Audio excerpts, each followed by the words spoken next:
She thought she was just helping a stranger. Francesca Brady gave her last dollar to buy lunch for a man sitting alone in the cold, never expecting to see him again.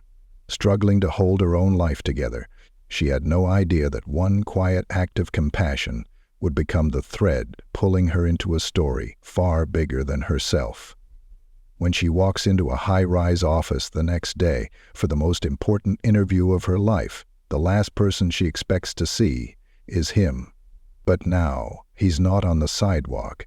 He's behind the desk. What happens when fate responds to kindness in the most unexpected way? Francesca Brady was hungry. Not the kind of hunger that makes your stomach growl in polite warning, but the kind that presses against your ribs like a secret, the kind you try to hide behind confident smiles and well-placed scarves. She had $8.14 left in her wallet and a half-tank of gas she was saving for tomorrow's interview.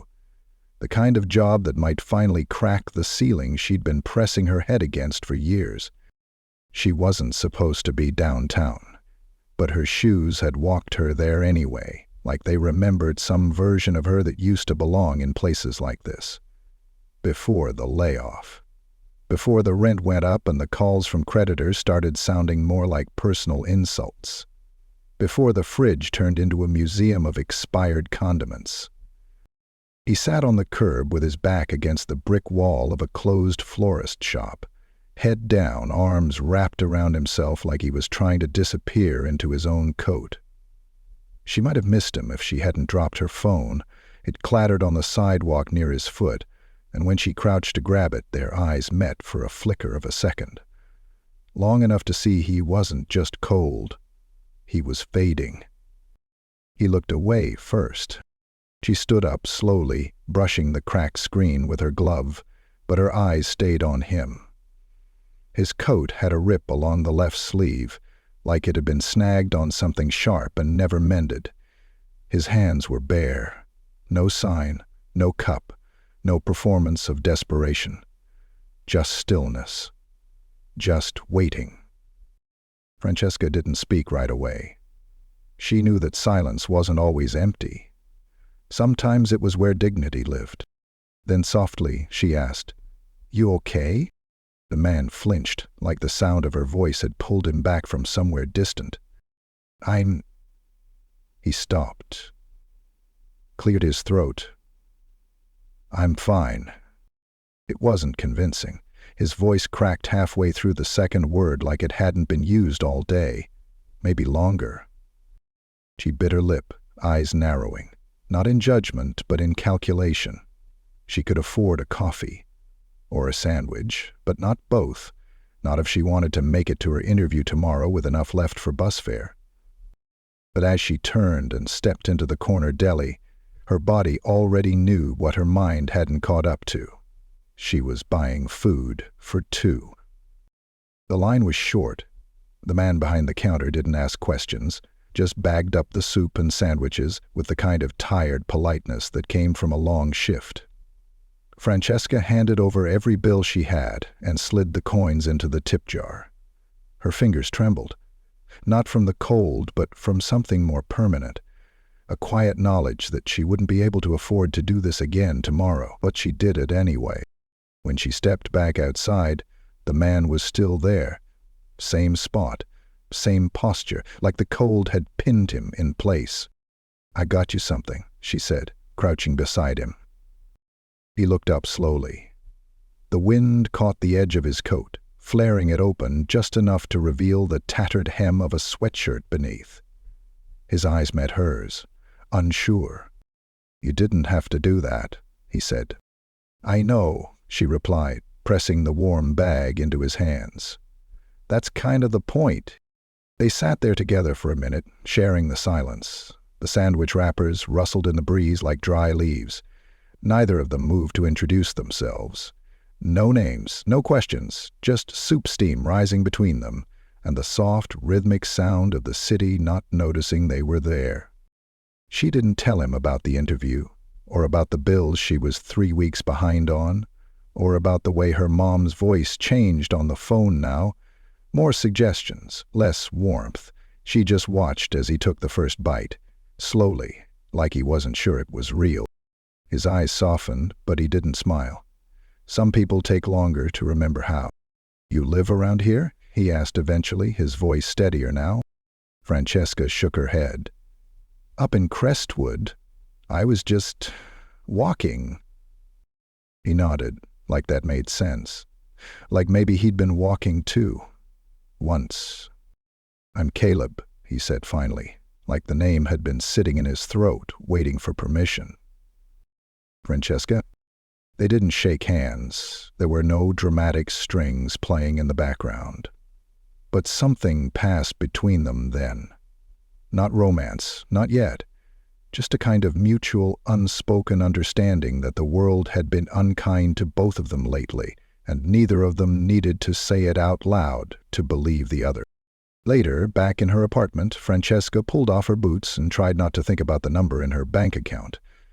Gloria, her roommate, was seated on the sofa, knitting with the same patience she used for everything in life.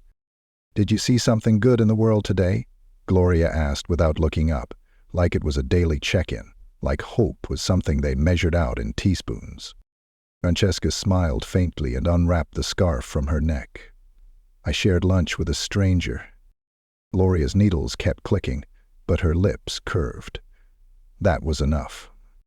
That night, Francesca went to sleep on an empty stomach, but her chest felt full. She dreamed of nothing and everything. A bench, the quiet rustle of paper bags, and the strange peace that comes when two people stop pretending they're not hurting.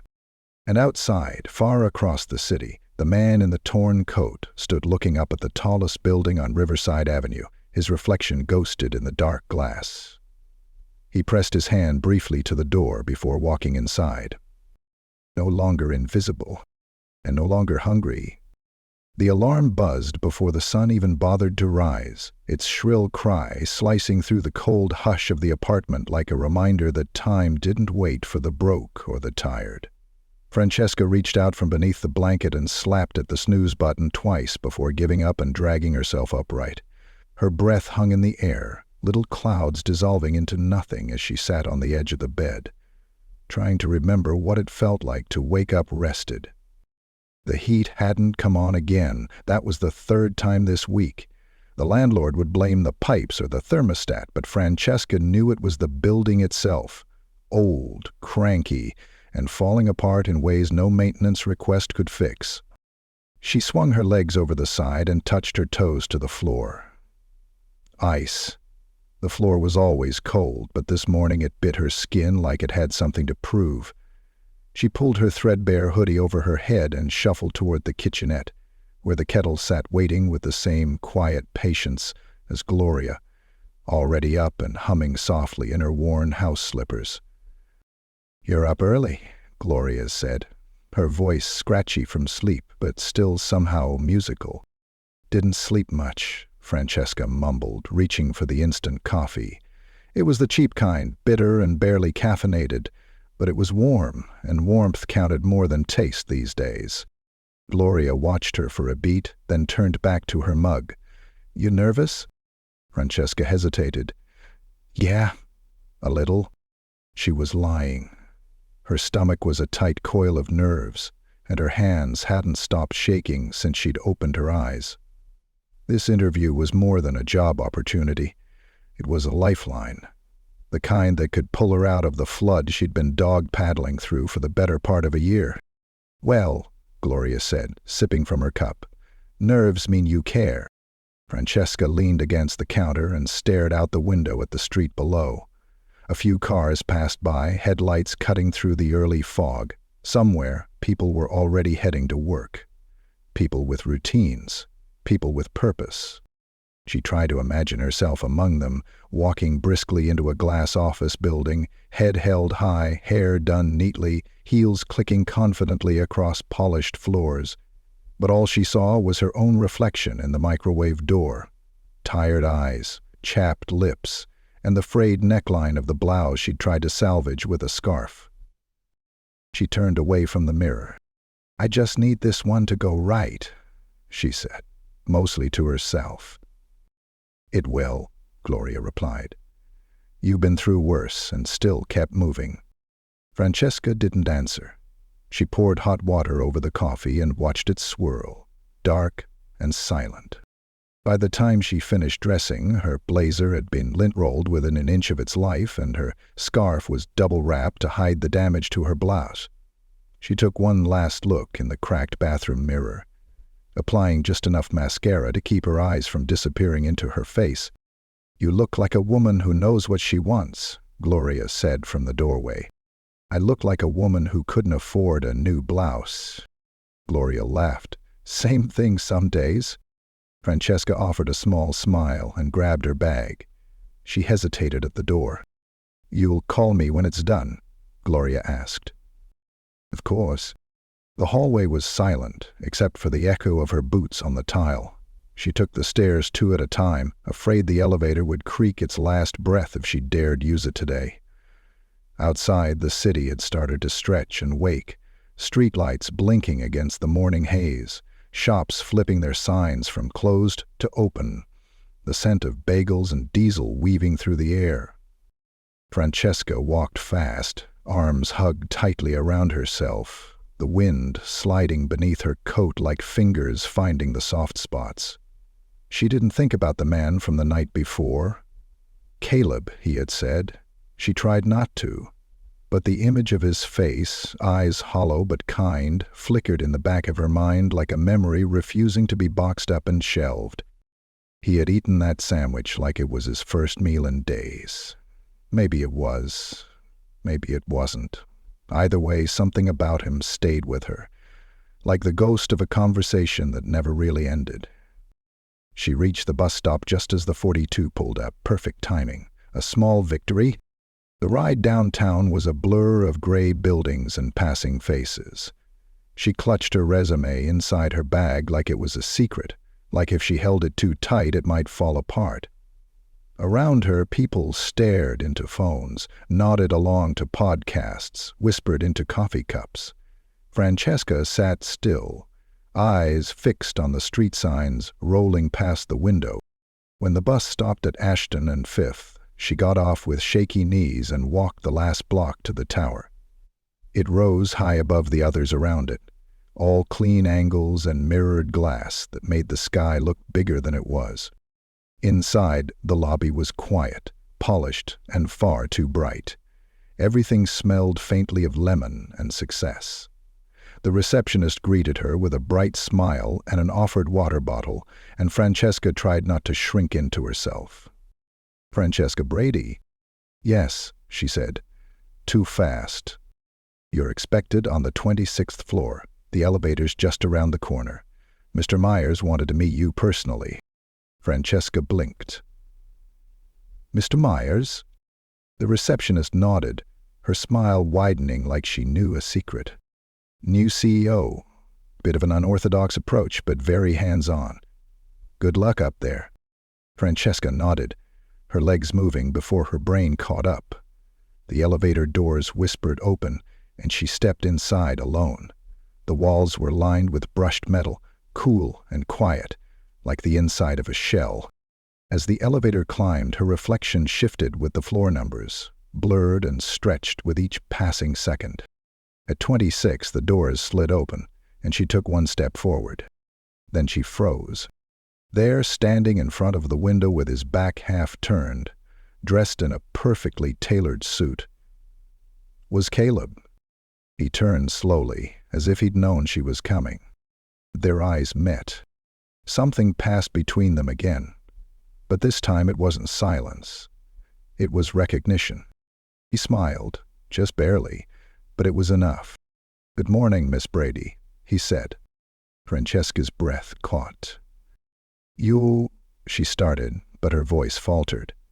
"You're—" "I'm Caleb Myers," he said gently, like it wasn't a bomb he was dropping.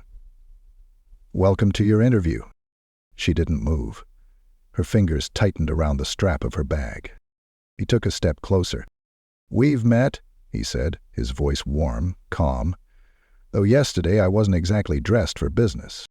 She let out a breath that felt like it had been waiting all morning to escape. "Neither was I," she whispered. Then, as the sunlight pooled behind him, turning his silhouette gold, Caleb gestured to the chair across from his desk. "Let's talk." And for the first time all morning, Francesca didn't feel like she was walking into a test. She felt like she was walking into something else entirely. The chair across from him looked too elegant to sit in. Francesca hesitated, fingers still wrapped around her bag like it was the last piece of familiar ground beneath her feet. Caleb had returned to his desk with the quiet confidence of someone used to commanding rooms, but there was no smugness in it, just that same stillness she'd seen in him on the sidewalk. Except now, he wasn't hunched. He wasn't disappearing into his coat. He stood straight, comfortable in his frame, as though the weight of the city had been lifted off his shoulders. Francesca finally let go of her bag and lowered herself into the seat. The silence that settled between them wasn't the awkward kind.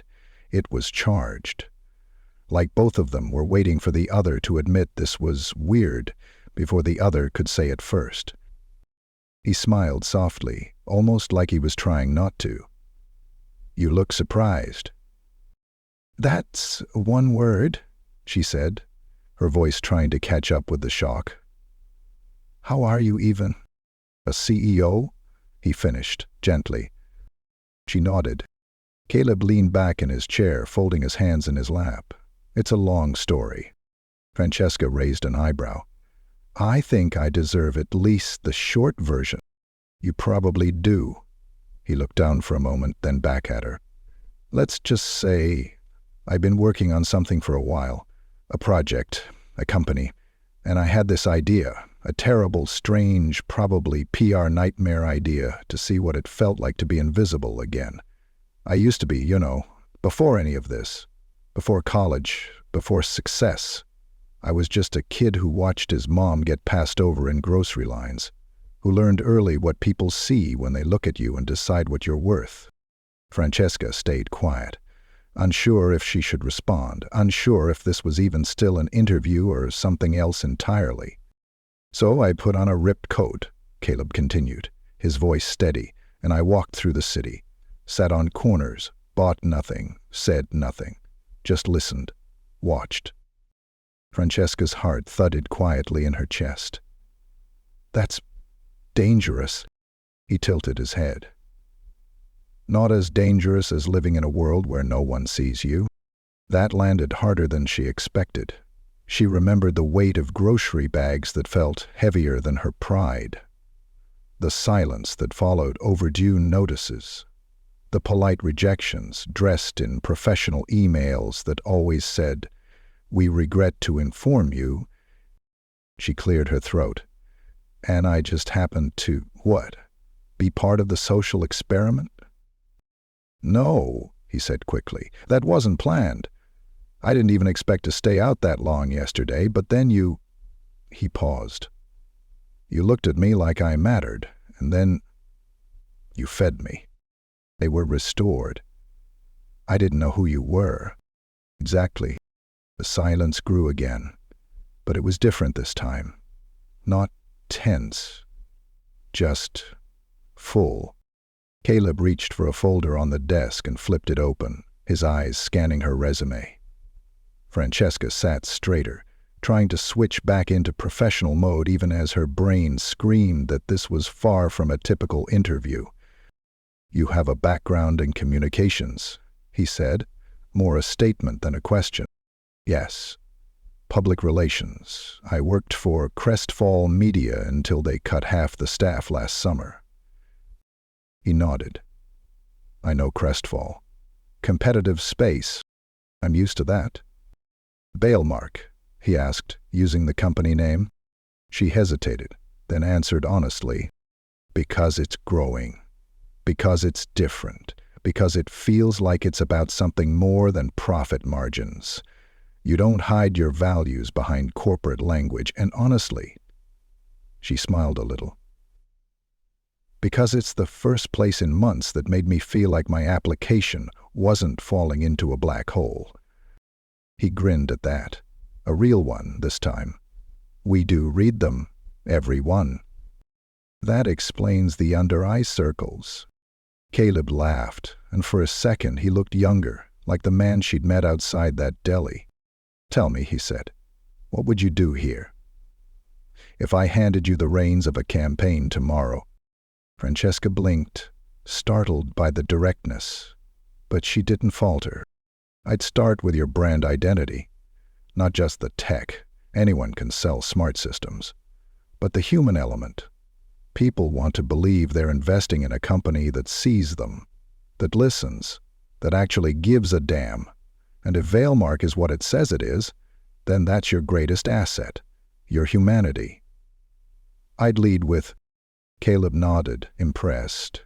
"You speak like someone who's had to fight to be heard." "You'll have—" They locked eyes again. No games. No performance. Then he closed the folder gently and leaned forward. "Francesca, I won't pretend this is normal, the way we met, the fact that you're sitting here, but I also won't pretend it doesn't mean something. Why did you bet so much on my—" Her heart stuttered. He reached into a drawer, pulled out an envelope, and slid it across the table. "This is your offer letter. I don't need to see anyone else." She stared at it like it might disappear. I wasn't expecting—"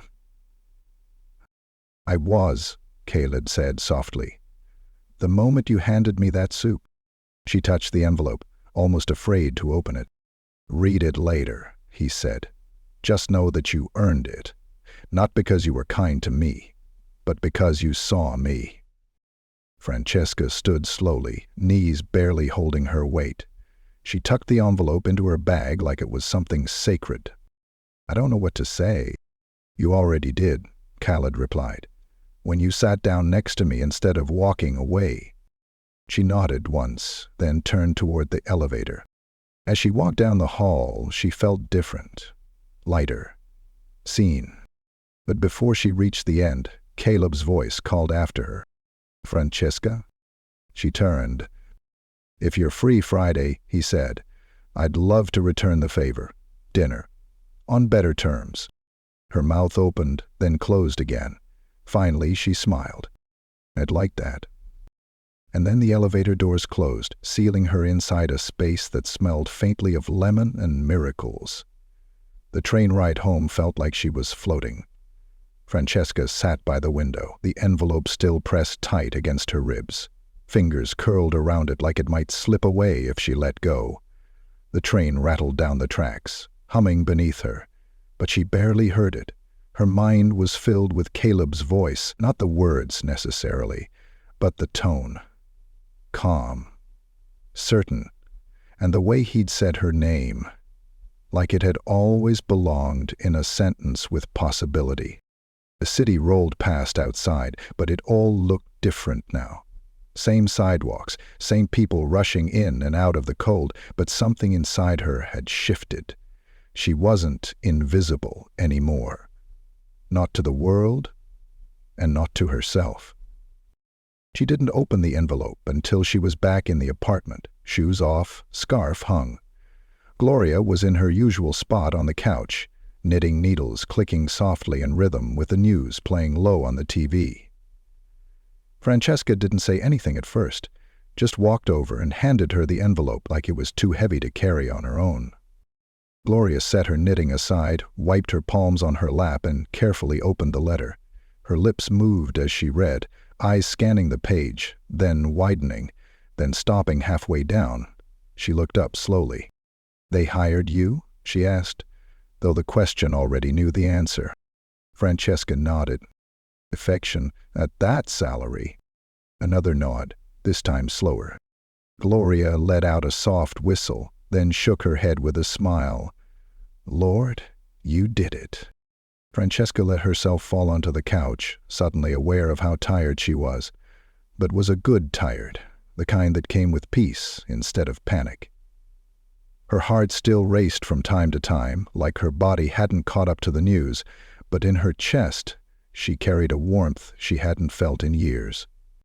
"They offered me more than I thought possible," she whispered. "They offered you what you're worth," Gloria corrected, matter of fact. Francesca exhaled slowly and leaned her head on the back of the couch.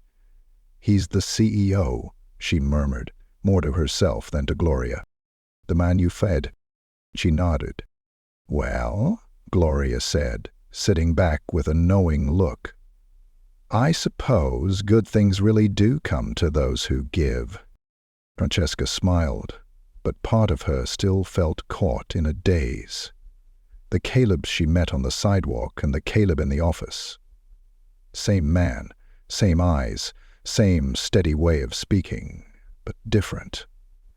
Like he'd stepped out of one world and into another, and for some reason she'd been allowed to follow. "He asked me to dinner," she said, after a pause. Gloria didn't flinch. "I figured." "You did?" "Of course. He saw something in you. And I don't mean resume bullet points." Francesca looked down at her hands. "I'm not sure I'm ready for all this. It's happening so fast." Gloria reached over, placing a warm hand over hers. "You've been ready, honey. Life just finally caught up."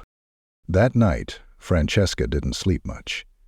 She lay in bed staring at the ceiling, heart beating against the quiet, thoughts flickering in and out of focus like streetlights through rain. The offer letter sat on the nightstand. She'd read it 3 more times after dinner, each time with a different sense of disbelief. Not just the salary, not just the title, communications manager for real. But the note attached. It was handwritten, neat but unpolished. "Francesca, you impress me in more ways than one. I hope this is just the beginning. Let me know if Friday still works. Caleb." She traced the words with her eyes, then folded the letter neatly and placed it back in the envelope like it was something sacred.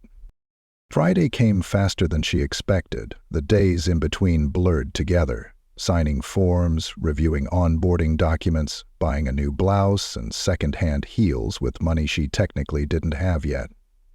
Each morning she woke up wondering if she'd dreamed the whole thing, but the envelope on her dresser said otherwise.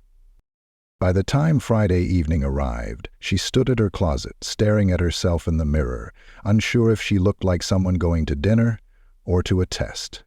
Her hair was pinned up, her lips a soft rose, her dress a simple navy that didn't try too hard to be anything it wasn't. She stepped into the living room, purse clutched in hand, and Gloria looked up from her chair, her eyes twinkling with quiet pride. "You look like yourself," she said. "The good or bad. Depends on who's lucky enough to see you." Francesca blushed and laughed under her breath. "Wish me luck." "You don't need it." Caleb met her outside the restaurant, one of those quiet, wood-paneled places with soft jazz playing behind warm lighting. He wore no tie, just a pressed shirt and a tailored coat, and when he saw her, he smiled like he'd already been waiting a while, even if he hadn't. "You came," he said. "I wasn't going to miss free food," she replied, trying to keep her nerves from leaking into her smile. He chuckled and offered his arm. "Good. Let's eat." Dinner wasn't awkward. It was easy. Too easy, maybe. Francesca had braced for the usual rhythms, polite small talk, forced jokes, that inevitable wall people hit when they realize they don't know how to be vulnerable. But Caleb didn't play any of those games. He asked about her favorite books, about the last time she cried watching a movie, about the bakery her aunt used to run in Brooklyn. He told her about growing up in Newark, about skipping college parties to build a software prototype in his garage, about the first time someone called him sir, and meant it. At one point, their hands brushed as they both reached for the breadbasket, and neither of them pulled away. They just left them there, barely touching. Enough to notice. After dessert, they lingered at the table, neither making a move to leave. The waiter came by twice to clear empty plates, but they didn't move. The air between them was warm now, relaxed. Caleb leaned forward slightly. "You know, I didn't expect to meet anyone that night. I didn't expect to change anyone's life with a sandwich." "You didn't." She looked at him. "You changed mine with the way you looked at me," he said quietly. "Like I mattered. Like I wasn't just something to step around." Francesca swallowed, her throat tight. "I didn't do anything special," she said. You did everything. When the night ended, he walked her to the curb where her rideshare waited. She stood there a moment longer than necessary, unsure what the rules were now. Boss and employee? Something else? He reached for her hand, not pulling it, just holding it gently. "I don't know what this is yet," he said. "Me neither. But I'd like to find out." Francesca nodded. "Me too." And then he smiled in that quiet way of his, the same way he had on the sidewalk, but this time it wasn't weary. It was hopeful. As she slid into the back seat and the car pulled away, she looked back once. He was still standing there, watching her go. And for the first time in a long, long time, Francesca Brady didn't feel like she was leaving something behind. She felt like she was just getting started. The next few weeks moved like the air after a summer storm. Clear, strange, and filled with things growing in the quiet. Francesca had never had mornings like this before, not the kind where her name was typed in clean, bold font on a company email, where her badge clicked against her hip as she passed through glass doors into a building she didn't have to pretend to belong in. Every step through the halls of Valemark felt like waking up into someone else's life, and yet it was hers. She didn't speak of Caleb to anyone at work, not beyond what was required. To them, he was Mr. Myers, the CEO who liked his coffee plain and his meetings direct. But behind office doors, away from polished reports and perfectly timed launch cycles, there was something else building between them, something they hadn't named. She didn't want to call it love, not yet. That word felt too clean for something so layered. But it was something, a quiet thread stitching between glances during meetings and subtle notes passed between their calendars. "You're doing great. You should wear that color more. Lunch, if you can sneak away." Their dinners became routine, but never dull. He took her to places she never thought she'd step foot in. A rooftop bar with a view of the whole skyline. A bookstore cafe where the barista greeted him like an old friend. A Vietnamese spot tucked in the back of a laundromat with pho that made her cry from the spice and the warmth. He never showed off, he just invited. And somehow, she always said yes. One night, as they sat in his apartment, more glass and stone than she was used to, but still lived in the way of someone who chose their peace over their status, he put on an old Otis Redding record. She'd laughed, caught off guard by the sudden swell of something so soulful in such a modern space. "I didn't take you for a vinyl guy," she said, kicking off her shoes as she settled onto his couch. "My mom used to play it while she cleaned," he said. If Otis was playing, it meant Saturday chores were in full effect. Francesca curled her knees beneath her, smiling as she listened. "My mom played gospel. The louder the vacuum, the louder the choir." They sat there in the hush between tracks, and he looked at her like he could see more than what she gave the world, like he knew there were stories buried in her silences, and he wasn't afraid to wait for them to surface. "You mind me?" she asked. Not out of insecurity, but curiosity. He didn't answer right away. "You mean the job," he said eventually. "I mean, everything." Caleb leaned forward, elbows on his knees, hands loosely clasped. "Because you reminded me what this was all supposed to mean," he said. "Building this company, getting here, it started with people like us. People who had to work twice as hard just to be noticed, and somewhere along the way I got too used to being seen. I needed to remember what it was like to be overlooked, and then there you were, noticing me." Francesca's eyes welled unexpectedly, not with sadness, but with the soft ache of being understood. She reached for his hand. "You weren't invisible to me." "I know," he whispered. The weekend before Christmas, Caleb invited her to a charity gala Valemark was sponsoring. It was the kind of event Francesca had only ever seen in magazines. Glass chandeliers, linen napkins folded like origami, a silent auction table with trips to Morocco and signed jazz vinyls from artists she'd never even dreamed of seeing live. She wore a dress borrowed from Monique in accounting, a sleek black number with a deep neckline and sleeves that made her feel like a woman from a 1960s Paris film. When she walked into the gala with Caleb at her side, heads turned. But he didn't flinch. He placed his hand gently at the small of her back like she belonged there, like she always had. They danced once. Not long. Just a slow shuffle in the corner while the band played something smooth. She rested her cheek against his shoulder and felt his heartbeat steady and strong beneath her fingers. For a moment, it didn't matter who was watching. Afterward, as they left the hotel and stepped into the cool night air, she looked at him beneath the streetlight and said, "I don't want to go back to pretending we're just co-workers." "We're not," he said simply. "I mean, even at work. It's hard, you know." He nodded. "I've been thinking about that." They stood beside his car, the city murmuring softly around them. "I could step back," he said. "Give more space, keep distance." Francesca frowned. "Is that what you want?" "No," he said without hesitation, "but I want you to feel like you're choosing this, not that it's happening to you." "Huh." She looked at him. Really looked. Past the tailored suit and the reputation. Past the eyes that had once been clouded by cold and silence on a curb. "There's something about you," she said, the words floating out before she could stop them. "Something I couldn't ignore then, and can't ignore now." He stepped closer, just enough for their coats to brush. "I feel the same," he said. When they kissed, it wasn't dramatic. It wasn't cinematic. It was quiet and sure, like the moment had always been there, waiting for them to find it. Back at her apartment, Gloria raised her eyebrows when Francesca walked in, glowing, shoes in hand, lipstick faintly smudged.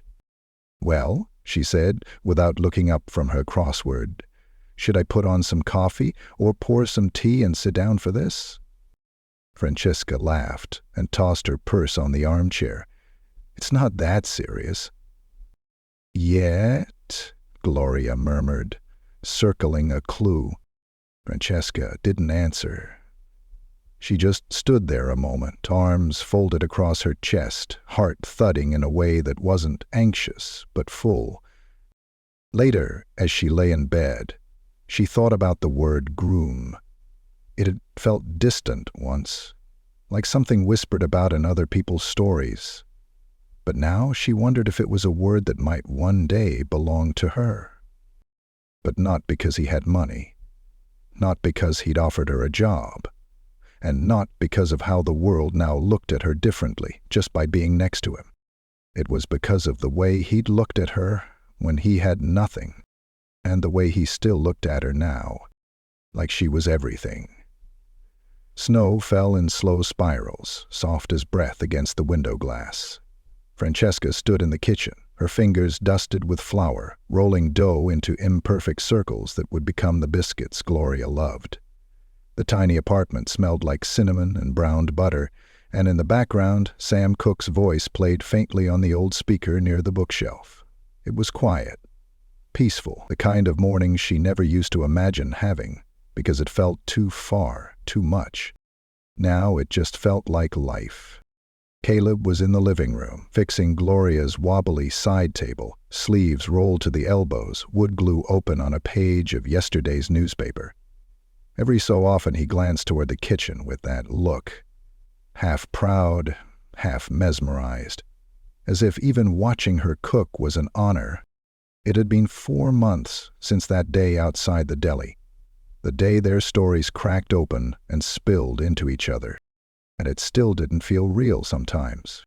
Francesca had grown used to the rhythm of Weilmach, the morning buzz of emails, the midday planning meetings, the gentle chaos of launching their latest campaign. She had a team now, an office with a window, a key card that didn't flicker anymore when she swiped in. But more than that, she had roots, something she'd almost forgotten how to grow. They had taken things slow, at her pace, never rushed. Caleb had let her set the tempo. Their lives folded into each other like pages in a book neither of them was in a hurry to finish. Some nights they stayed in, legs tangled on his couch, watching documentaries and arguing over who made the better cup of tea. Other nights they'd walk aimlessly through the city, just to feel the cold on their cheeks and talk about nothing in particular. And always, always, he reminded her, you chose this. You choose me. Now, as the oven ticked and the radio hummed, Francesca pressed the final biscuit onto the tray and slid it into the heat. Gloria peeked in from the hallway, wrapped in a knit shawl and wearing one of her many house crowns, a silver clip with rhinestones that caught the morning light like a secret. "Is that love I smell?" she teased. Francesca grinned. "Just biscuits. The love comes with the jam. You know I don't eat before 10, but I'll make an exception if these are as good as the last batch." Caleb looked up from the table. "You say that every time, and every time I'm right." They laughed, easy and light. It was nearly noon when the letter arrived, slipped under the door in a plain envelope, no stamp. Francesca bent to pick it up, frowning as she turned it over in her hands. No return address, just her name, written in firm, careful script. She opened it at the table, surrounded by half-drunk coffee and crumbs. As she read, her hands stilled. "What is it?" Caleb asked, instantly alert. She passed the letter to him without a word. He read it slowly, brows furrowing. It was from her mother. They hadn't spoken in months, not since Francesca had skipped the blind dinner she'd planned last summer, the one where she'd intended to introduce Francesca to a promising young man, a man Francesca had no interest in meeting. But the letter now explained something she never expected. "You met him already, the man I'd hoped to introduce you to. Caleb Myers." Francesca's mouth opened slightly, but no sound came. Caleb looked up from the letter, eyes wide. "Your mom?" "She knew you," Francesca said, voice barely above a whisper. "Before I did. She reached out after I did a speaking panel. Said she wanted to introduce me to her daughter, but wanted it to happen naturally. I thought it was sweet, but I had no idea." She leaned back, stunned. Gloria in the corner laughed softly. "Well, I'll be. The Lord's been playing matchmaker this whole time." Francesca didn't know whether to cry or burst out laughing. The serendipity of it all. The sidewalk, the soup, the offer letter, the invitation to dinner. It all made sense in the most nonsensical way. "I can't believe this," she said, rubbing her temples. "But doesn't it kind of fit?" Caleb said, still holding the letter like it was some strange prophecy. "I mean, you feeding me when I had nothing, us finding each other without the introductions, that was real, that wasn't arrangement, that was us." She looked at him, searching his face for anything that felt false. But there was only Caleb. Just Caleb. The man who smiled at her even when she wore mismatched socks. The man who held her close after long days when the world felt heavy. The man who had once sat on a sidewalk in silence and now stood beside her in joy. Later that night, after Gloria had gone to bed, humming something soft and sacred, Francesca and Caleb stood in the kitchen again, arms around each other. Outside, the snow still fell. "I think," he said, brushing a crumb from her cheek, "we should take a trip. Somewhere warm. Somewhere with too much sun and drinks with umbrellas." She laughed into his chest. "That sounds perfect." "But first," he added, stepping back just enough to reach into his coat pocket, "I have something for you." Francesca's breath caught. He pulled out a small box. No velvet, no shine. Just a plain, simple square wrapped in brown paper and string. Her hands trembled as she opened it. Inside was a ring. Delicate, gold, with a small stone set into a wave-like curve. "It's not a proposal," he said quickly, eyes searching hers. Not yet. Not unless you want it to be. She looked at the ring, then at him. What is it then? She asked. He smiled. It's a promise that no matter what happens, job or no job, success or setback, I see you. I choose you. The same way you chose me when I had nothing. Tears welled, but they didn't fall. Francesca took the ring and slid it on her finger, where it fit like it had always been there. I choose you too, she whispered. They didn't speak much after that. They didn't need to. In the silence, in the warmth of the kitchen, in the snow beyond the glass, everything that mattered had already been said. Francesca Brady had once spent her last dollar on a stranger, and somewhere between a bowl of soup and a simple note slid under a door, she had found everything she thought she'd lost.